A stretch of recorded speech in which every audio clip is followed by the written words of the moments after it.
Hello and welcome to Saki Tech. So this video is about a series of network troubleshooting tools that you can use in command prompt to troubleshoot your network and get some information on your network. So in this video we're going to go over 4 commands: the IPCONFIG command, the NSLOOKUP command, the ping command, and the TRACERT, the trace route command. So let's start with IPCONFIG for now. Okay, so the first command that I want to go over is the IPCONFIG command. The IPCONFIG command is a very common and very useful tool. It displays the current information about your network. So it will give you basic information such as your IP address for the computer that you're stationed on. It will give you the IP address of your router. It will tell you where your DNS servers is, where your DHCP servers are. So let's type in the basic IPCONFIG command to start. And usually your local area connection is called the Ethernet adapter local area connection. So this is the connection where you plug in your network cable. The RJ45 network cable connects to the jack behind your computer, and this is the information pertaining to that connection. Anyway, you can get your IP address on this screen, which is 192.168.1.10. It's also called the IPv4 address. You can get your subnet mask right here, and you can get your default gateway address here. The default gateway is your router. So now I know the IP address for my router by looking at this screen. As you can see, you don't get much information about your local area connection here. So what I'll do is I'll clear the screen, type in CLS to clear the screen, and type in IPCONFIG/all to get more in-depth information about your local area connection. Press enter, and let's go back up to the Ethernet adapter local area connection. This time, as you can see, there's much more information present. The IP address is still here, the subnet mask is still here, the router address is still here, but this time you can also see where is your DHCP server. In my case, as you can tell, the IP address is the same as the router address. That means that my DHCP server is currently residing on the router. And then your DNS server, my DNS server, is also 192.168.1.1. It's the same as my router address. That means my DNS server is also on my router. So you can see how this tool is helpful in troubleshooting and information gathering. Information gathering is a part of troubleshooting. So, when it comes to networks, DNS, DHCP, the default gateway, the subnet mask, these are all important keywords, and you can get the information about these guys right here. So if you were trying to troubleshoot the DNS server, you can beforehand type in the IPCONFIG command and find where the DNS server is. So in my case, it's in the router. So I would go to the router settings to tweak the DNS server. Okay, so let's move on to the next command. This is all I want you to know about the IPCONFIG command. So clear the screen and let's get on. Okay, so one of the commands you'll be using a lot for network troubleshooting is the ping command. Ping command allows you to send a signal to another device, and if that device is active, it will send a response back to the sender. Now, for those of you who are interested in the details of how this works, the ping command is a subset of the ICMP, Internet Control Message Protocol, and it uses what is called an echo request. So when you ping a device, you send out an echo request, and if the device you pinged is active or online, you get an echo response. So already you can tell why this is a good command to troubleshoot. So for example, if your router is down and you try to ping it and you get no response, then you know that the router is what is giving you problems. So let's run this command a couple times and see what kind of results we get. So let us ping my router.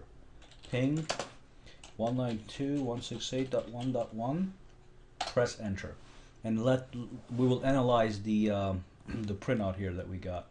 So what happens is we send out 4 packets to the destination, and the destination responds back with the same 4 packets.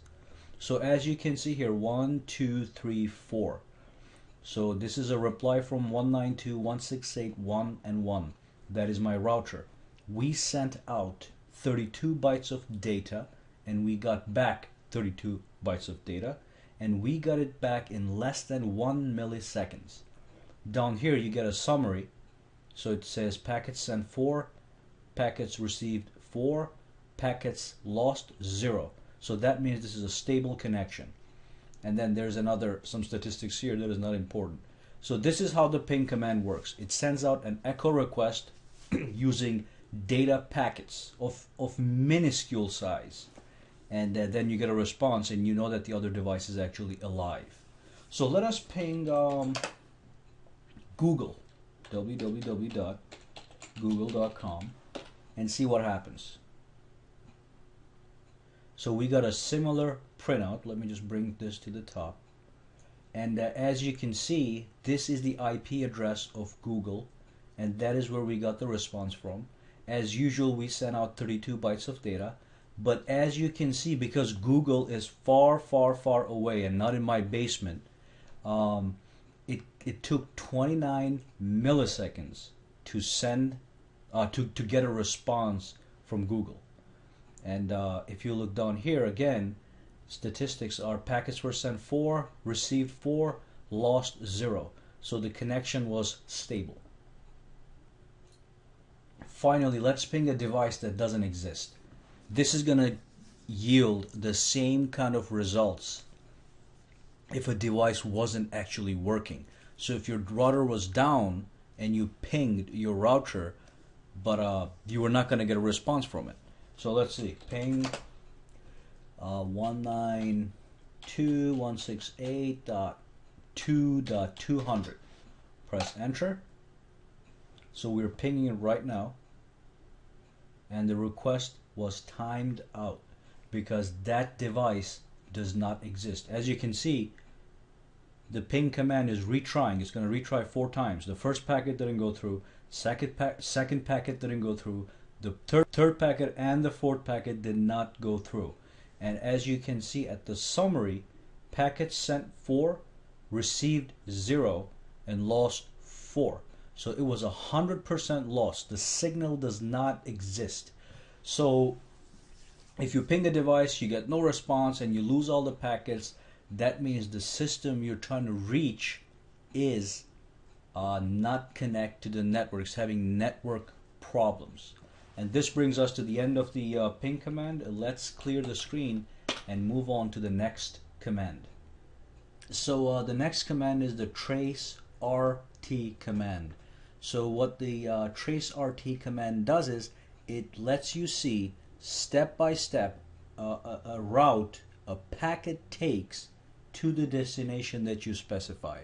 So if you send a packet to google.com, before the packet actually reaches google.com, it goes through a couple of routers to reach the destination. So it'll go to your router, then it will go to Verizon or Comcast router, and from there it's going to go to all kinds of different routers before it reaches Google servers. So you can also use the term hops instead of routers. So if it takes 10 routers to get to google.com, you can instead say it took 10 hops. So how do you use this command for troubleshooting? Let's actually run the command and see what kind of results we get. So I'm going to run the TRACERT command, and I'm gonna trace google.com. Okay. So as you can see, we're getting a list of each of the routers that we're hitting as we are closing in on google.com. And up here it will tell you what you're tracing, and it'll give you the IP address for Google. Okay, so the trace is complete. Let's see, we have 1, 2, 3, 4, 5, 6, 7, 8, 9, 10, 11. We went through 11 hops, 11 routers before we actually reached google.com. Now if you look up top here, the first router that we actually hit was my own router. I can tell by the IP address right here, 192.168.1.1, and it's the wireless broadband router.home. The next one, because I have my service through Verizon, was Verizon's router. So it clearly goes step by step through all the hops. And then after 11 hops, we were at google.com. What is the significance of this? Let's say your home network was perfectly fine, but there was a problem with the Verizon routers.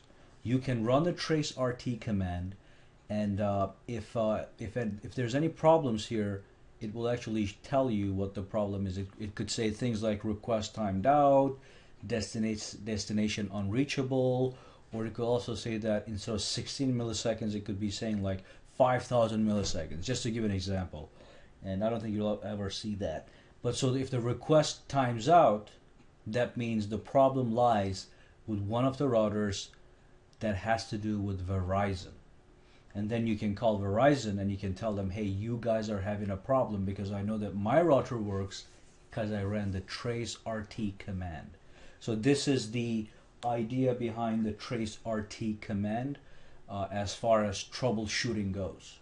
Okay, so that brings us to the end of this command. Let's clear the screen and move on to the final command. Okay, so the final command I want to talk about is the NSLOOKUP command. This command will fetch the DNS records for a given domain name or an IP address. Remember, the IP addresses and domain names are stored in DNS servers. So the NSLOOKUP command lets you query the DNS records to gather information. So let's say I wanted to know the IP address of google.com. I could simply type in NSLOOKUP and type in google.com, press enter, and let's analyze this printout. So the first two lines here show you which DNS server was used to get these results. My DNS server happens to reside on my router. As you can see, 192.168.1.1 is my router. So that is also my DNS server. And the answer that we got was this. All these IP addresses here are Google's IP addresses. Now Google is a huge website. Obviously it's not going to have one single IP address, and obviously the IP addresses will change from time to time. But if you type in any of these IP addresses in your browser, it will take you to google.com. So this is the basic idea behind the NSLOOKUP command. Okay, so this brings us to the end of this video. And if you guys liked the video, just click the like button. And if you like my videos, subscribe to my channel, because I will be updating more and more videos of this sort. And thank you for watching. Have a good day, guys.